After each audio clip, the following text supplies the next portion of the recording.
So I'm constantly amazed at how easy it is to kick off a controversy online. By this point, I really should know better, shouldn't I? I recently posted to LinkedIn that I had a project where I used Claude Design to create the user interface for the client. And I made the mistake of saying that I got rid of my Figma account and that now I do everything with Claude Code and Claude Design instead. Oh, that was a mistake. And it turned out to be a massively polarizing statement.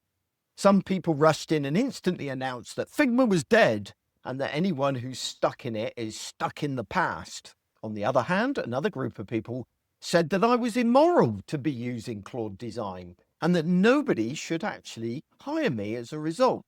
Both statements seem pretty absurd to me, but it does demonstrate the strong opinions that exist around the use of AI in design at the moment. But, of course, as with everything, context is key here.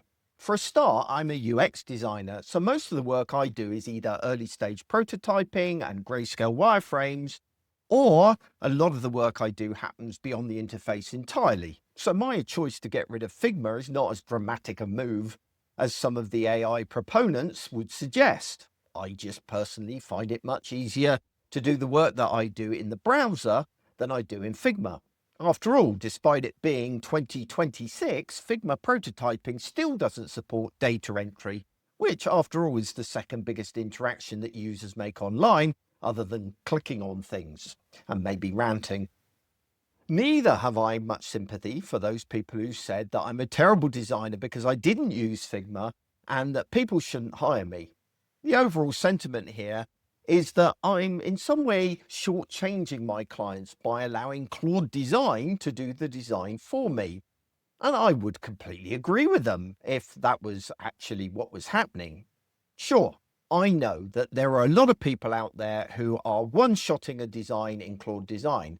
They put in a brief, it spews out a design, and they call that job done. For those people, yes, I would agree that they can't really call themselves a designer in that situation because they're not actually making any design decisions.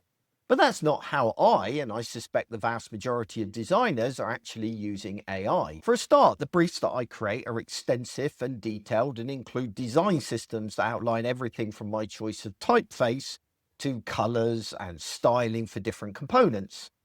Even once the AI has created the first draft, I've only just begun. I spent hours going backwards and forwards, tweaking and refining the design with AI, exploring different avenues and refining the design until I, as a designer, am completely happy with it.